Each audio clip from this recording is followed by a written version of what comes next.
লালমনিরহাটে শ্রমিক লীগ নেতা জাহাঙ্গীর আলম হত্যা মামলায় লালমনিরহাট সদর উপজেলা পরিষদের সাবেক চেয়ারম্যান একেএম মমিনুল হক ও সদর উপজেলা ছাত্রদলের আহ্বায়ক জাহাঙ্গীর খানকে কারাগারে পাঠিয়েছেন আদালত।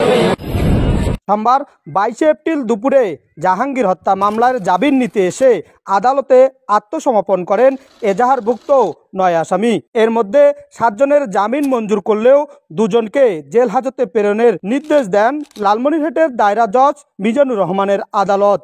জেল হাজতে প্রেরণকৃত সাবেক উপজেলা চেয়ারম্যান একেএম মমিনুল হক লালমনিরহাট জেলা বিএনপির যুগ্ম সাধারণ সম্পাদক ও জাহাঙ্গীর খান লালমনিরহাট সদর উপজেলা ছাত্রদলের আহ্বায়ক। উল্লেখ্য যে গত বছরের 29 অক্টোবরে বিএনপি জামাতের ডাকা হরতাল ও আওয়ামী লীগের শান্তি সমাবেশকে কেন্দ্র করে লালমনিরহাটের মহেন্দ্রনগরে সংঘর্ষের ঘটনা ঘটে। এতে শ্রমিক লীগ নেতা জাহাঙ্গীর সহ অনেকে আহত হন। পরে গুরুতর অবস্থায় জাহাঙ্গীর চিকিৎসাধীন অবস্থায় মারা যান।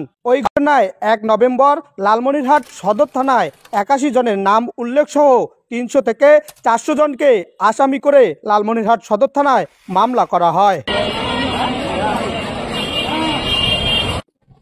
এরা আজকে সারেন্ডার করেছিল। বিজ্ঞ জেলা আদালত সন্তুষ্ট হয়ে তাদের জামিন নামঞ্জুর করেছেন, জেল হাজতে প্রেরণ করেছেন। জাহাঙ্গীর হত্যা মামলা, ওই মহেন্দ্রনগরের চাঞ্চল্যকর মামলা, সেই মামলার আসামি যারা 3 নং আসামি মমিনুল ইসলাম আর 30 নম্বর আসামি জাহাঙ্গীর খান।